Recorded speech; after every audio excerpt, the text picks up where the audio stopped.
The Journey Through a Distant Land, the Metaphysical Articles of the Individuality, written by Javon Lately, M.B.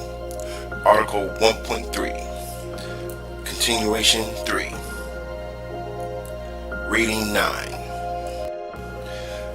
From the fall of man, the fall from the spiritual body that was powered by the spiritual mind, which is the Word, the true self, that was created from the beginning, who the world erroneously calls Jesus Christ.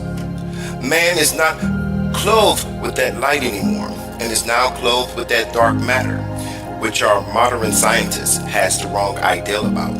That dark matter is foreign to the constitution of man. This dark fleshly body has nothing to do with man and is prohibiting the full potential of man to become like his creator by suppressing the true individual from flourishing. Satan knows from his intelligence that to suppress the man, he has to manipulate man's creative power to create those physical things that will attract all mankind from the will of the Creator. Seeing that Satan knows that man has this creative power like his father that he does not possess. Therefore, Satan tricks and deceives men and women by using real intelligence that he still maintained after his fall from the light to create earthly things of wonder in the world.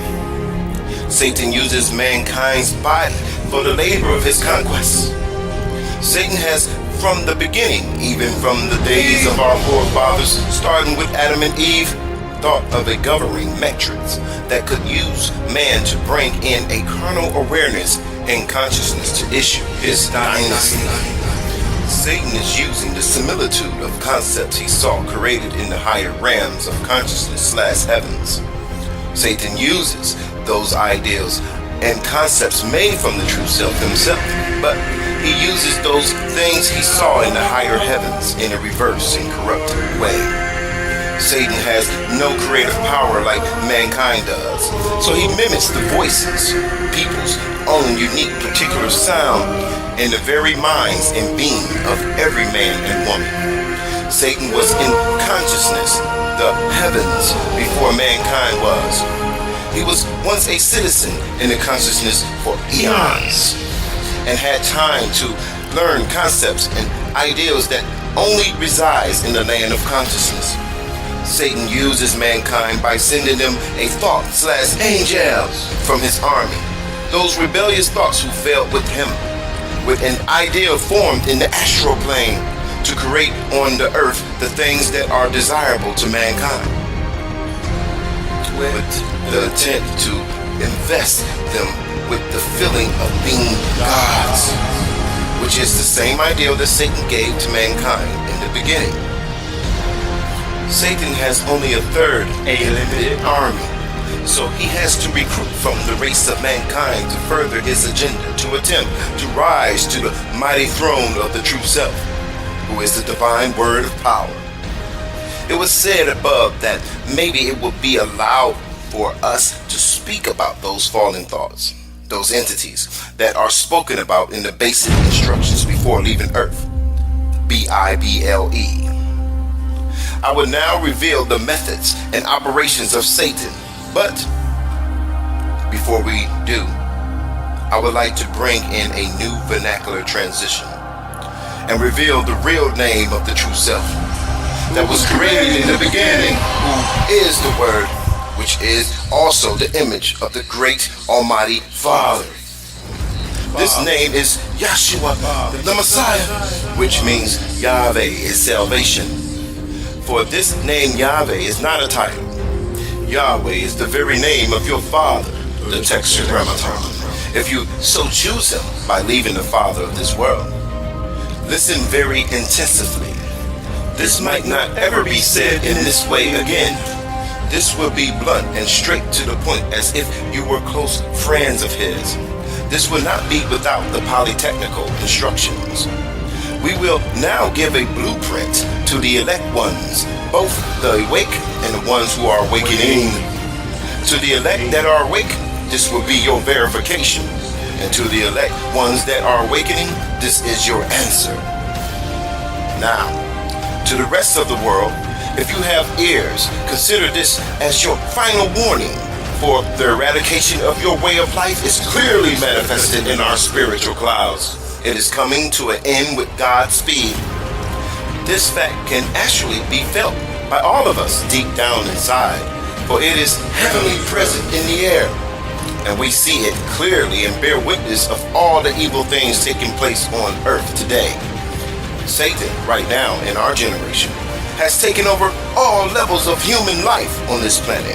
Lo and behold, the wisdom of this evil organized structure and government of the adversary.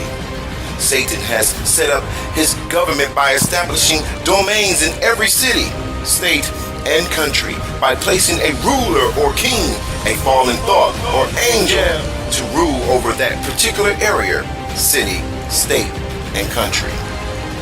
Each one of these rulers has their orders and missions to perform in the way that that particular providence operates. All are different, and some are worse than others, but all of them in the near future will be the same. At the end of their missions, Satan will issue a great decree that will unite his plan equally around the equator. All physical human life has been compromised. Satan has accomplished this control by his main lie, which is as follows. Satan deceived mankind with a tale of a backwards, upside-down story that convinced certain men of great influence that he is a lover of man and wishes them well. He convinced them that the Creator is cruel and causes needless suffering and mankind for naught.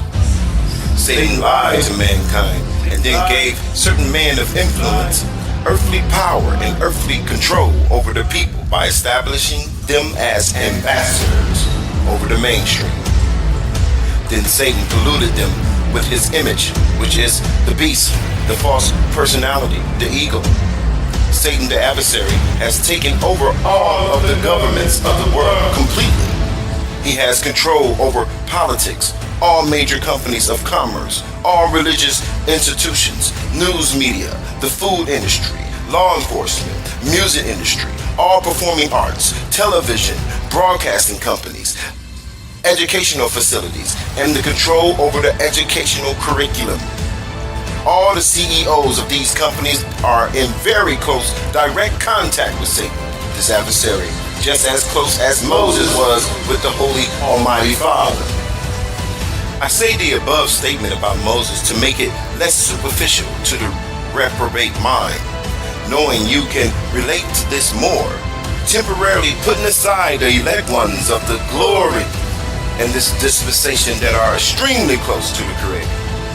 No matter how nice these CEOs appear, or what they say verbally, or what they appear to do, for you do not know what they do in secret to generate their power, to maintain their earthly success.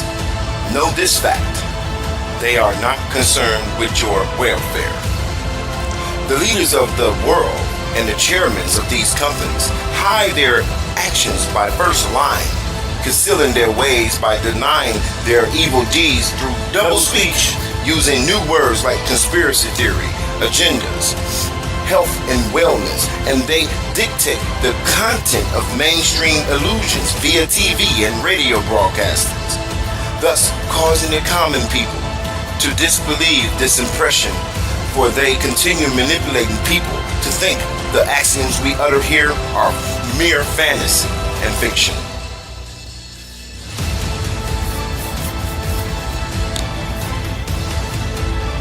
Another trap that has taken place that has the guise of indigenous living and the normal way of life, a very sinister thing that we would like to inform the righteous and the elect in the hope that these words reach you. Satan has slowly completed his aim and made the immoral and perverse sexuality to be acceptable around the world.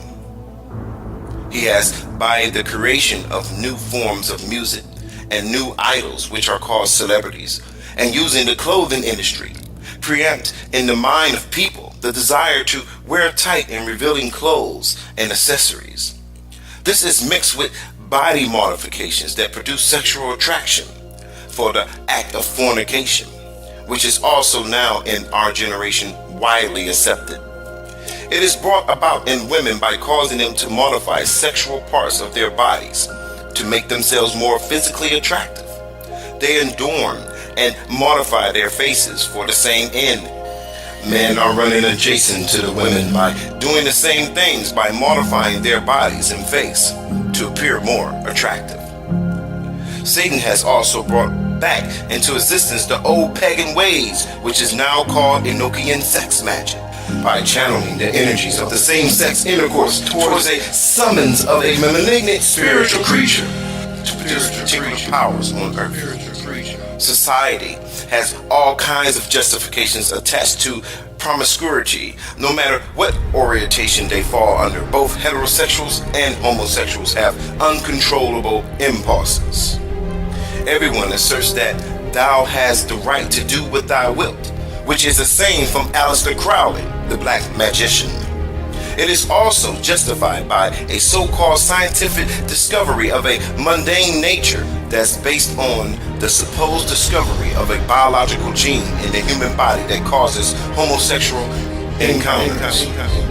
Other levels of the base sexuality are the acts of bestiality or having sexual relations with animals.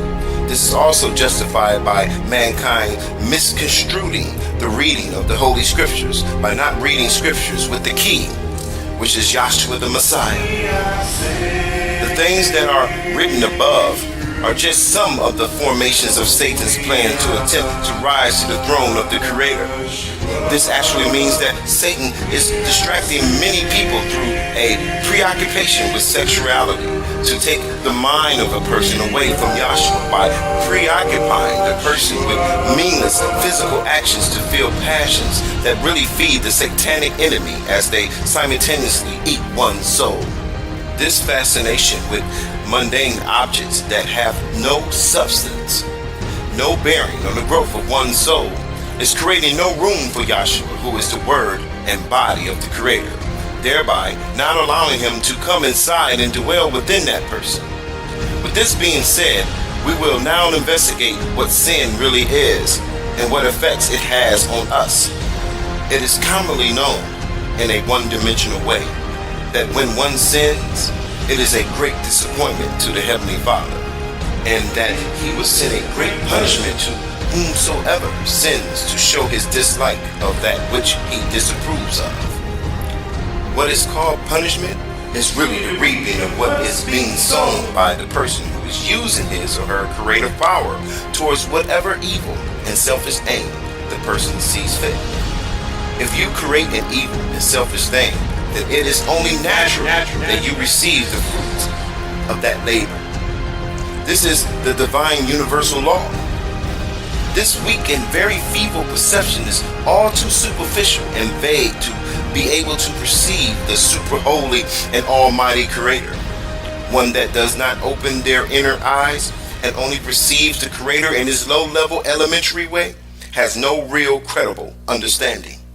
This superficial way of understanding the Creator places the Creator in a box, thereby attributing to him a human characteristic of senility that debases his character to that of a mere mortal.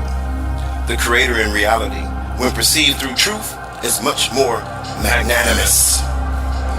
It is also believed by mainstream society that the commandments from the true self, who is Yahshua the Messiah, the image of the Creator, only apply to him, and that he has a selfish reason for placing these commandments on the man.